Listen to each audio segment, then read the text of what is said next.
नमस्कार, चलिए फटाफट से नजर डालते हैं आज की टॉप स्टोरीज पर। इकोनॉमी से लेकर डिप्लोमेसी तक और देश के अंदर हो रहे बड़े बदलावों तक आज हम सब कुछ कवर करेंगे। तो सवाल ये उठता है कि आखिर भारत समंदर की गहराइयों से लेकर एआई के आसमान तक अपना फ्यूचर कैसे बदल रहा है। आज हम इन्हीं अलग अलग कहानियों के डॉट्स को जोड़ेंगे और देखेंगे कि ये बड़ी पिक्चर क्या कहती है।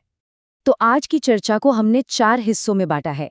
पहले इकोनॉमी, फिर दुनिया में भारत का रोल, उसके बाद देश के अंदर हो रहे इनोवेशंस और आखिर में बात करेंगे उन लोगों की जो देश का नाम रोशन कर रहे हैं। तो चलिए सीधे चलते हैं पहले सेक्शन पर। यहाँ हम देखेंगे कि कैसे भारत एक ही वक्त पर अपने ट्रेडिशनल सेक्टर्स और फ्यूचर टेक दोनों में कमाल कर रहा है। तो पहली बड़ी खबर आ रही है फिशरीज मिनिस्ट्री से। पता है आपको, भारत अब दुनिया का दूसरा सबसे बड़ा मछली उत्पादक बन गया है। हाँ, चीन 30% के साथ काफी आगे है, लेकिन 8% हिस्सेदारी के साथ इंडिया का दूसरे नंबर पर आना ये कोई छोटी बात नहीं है। और जरा ये आंकड़े तो देखिए, पिछले सिर्फ 10 सालों में 106% की जबरदस्त ग्रोथ, मतलब 95 मिलियन टन से सीधे 195 मिलियन टन। सोचिए, 10 साल में ही प्रोडक्शन डबल से भी ज्यादा हो गया। और ये सब मुमकिन हुआ है नीली क्रांति और प्रधानमंत्री मत्स्य संपदा योजना जैसे इनिशिएटिव्स की वजह से। अच्छा, अब मछली पालन से सीधे चलते हैं फ्यूचर टेक की दुनिया में। रिलायंस जियो एक जबरदस्त चीज लेकर आ रहा है, पीपल फर्स्ट एआई प्लेटफॉर्म। इसका मकसद क्या है? मकसद है कि एआई को हर आम भारतीय तक उसकी अपनी भाषा में, मोबाइल पर और सस्ते में पहुंचाना।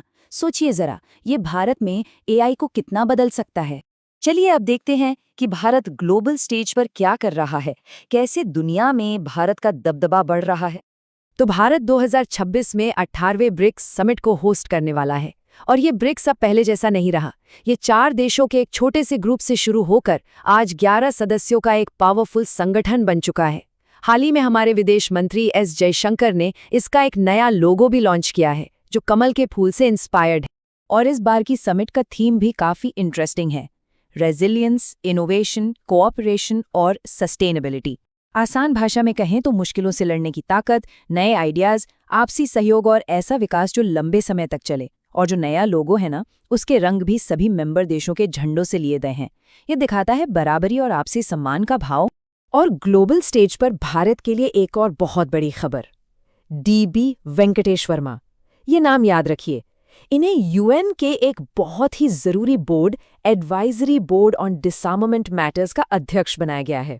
और कमाल की बात यह है कि 1978 में जब से ये बोर्ड बना है, तब से इस कुर्सी पर बैठने वाले ये पहले भारतीय हैं। ये वाकई एक ऐतिहासिक पल है। अब जरा देश के अंदर झांकते हैं, देखते हैं कि जमीनी स्तर पर, मतलब हेल्थ, एजुकेशन जैसे सेक्टर्स में क्या नया और जरूरी हो रहा है। हेल्थ सेक्टर में ओडिशा एक बहुत ही कमाल का काम कर रहा है। वो क्रॉनिक किडनी डिजीज के मरीजों के लिए एक रजिस्ट्री बना रहा है।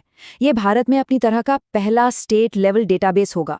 इसका मकसद है बीमारी को शुरुआती स्टेज में ही पकड़ना और इलाज करना। एक बहुत ही प्रोएक्टिव कदम है ये। और ये रजिस्ट्री इतनी जरूरी क्यों है? ये आंकड़ा देखिए, ओडिशा में 15 साल से ऊपर की 14% आबादी में सीकेडी के लक्षण हैं।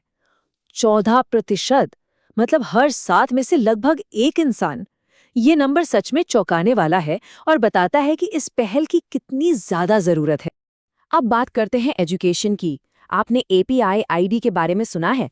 इसका फंडा है one nation one student ID. ये हर स्टूडेंट के लिए एक परमानेंट डिजिटल आईडी होगी। समझिए, एक डिजिटल लॉकर की तरह। नर्सरी से लेकर पीएचडी तक सारे एकेडमिक रिकॉर्ड, सर्टिफिकेट्स, उपलब्धियां सब एक ही जगह पर। सोचिए, इससे स्कूल बदलना, कॉलेज में एडमिशन लेना या जॉब के लिए वेरिफिकेशन कितना आसान हो जाएगा। और इस प्रोग्राम को लागू करने में छत्तीसगढ़ सबसे आगे निकल गया है। बड़े राज्यों में छत्तीसगढ़ ने अपने 88% से ज्यादा स्टूडेंट्स को रजिस्टर कर लिया है, जो कि एक शानदार काम है। ये दिखाता है कि टेक्नोलॉजी कैसे एजुकेशन को बदल सकती है। एक और इंटरेस्टिंग अपडेट मध्य प्रदेश से है। वहां के मशहूर रातापानी टाइगर रिजर्व का नाम बदला जा रहा है। इसका नया नाम होगा doctor Vishnu Shridhar Wakankar tiger reserve. ये वही महान पुरातत्वविद हैं जिन्होंने भीमबेटका की गुफाओं की खोज की थी, तो ये एक तरह से उन्हें श्रद्धांजलि है। और अब चलते हैं हमारे आखिरी सेक्शन पर। यहाँ हम बात करेंगे उन लोगों की, उन हीरोज़ की, जो अपने अपने फील्ड में देश का नाम रोशन कर रहे हैं। खेल की दुनिया से एक बड़ी खबर है। अहमदाबाद में नेशनल ओलंपिक एकेडमी को फिर से लॉन्च किया गया है। और इसका नेतृत्व कौन कर रहा है, जरा ये देखिए। अध्यक्ष हैं उड़न परी पीटी उषा और डायरेक्टर हैं Olympic medallist shooter Gagan Narang. जब देश के लेजेंड्स ही बागडोर संभालेंगे तो भविष्य के चैंपियंस तो तैयार होंगे ही। आज 15 जनवरी है, यानी भारतीय सेना दिवस। ये दिन बहुत खास है। 1949 में आज ही के दिन पहली बार भारतीय सेना की कमान एक ब्रिटिश ऑफिसर से एक भारतीय ऑफिसर जनरल के.एम. करियप्पा के हाथों में आई थी। ये दिन हमारी सेना के शौर्य और आत्मनिर्भरता का प्रतीक है। और आखिर में एक खबर कल्चर से जुड़ी हुई। ओडिशा के पारादीप पोर्ट पर all India major port cultural meet हुई। इसका मकसद सिर्फ कंपटीशन नहीं, बल्कि देश के अलग अलग बंदरगाहों पर काम करने वाले कर्मचारियों को एक दूसरे की संस्कृति से जोड़ना था। इस बार ये मीट जीती श्यामा प्रसाद मुखर्जी पोर्ट, कोलकाता ने। तो ये थी आज की कुछ बड़ी और ज़रूरी खबरें। आपको इनमें से कौन सी सबसे ज़्यादा इंटरेस्टिंग लगी, नीचे कमेंट्स में ज़रूर बताइएगा।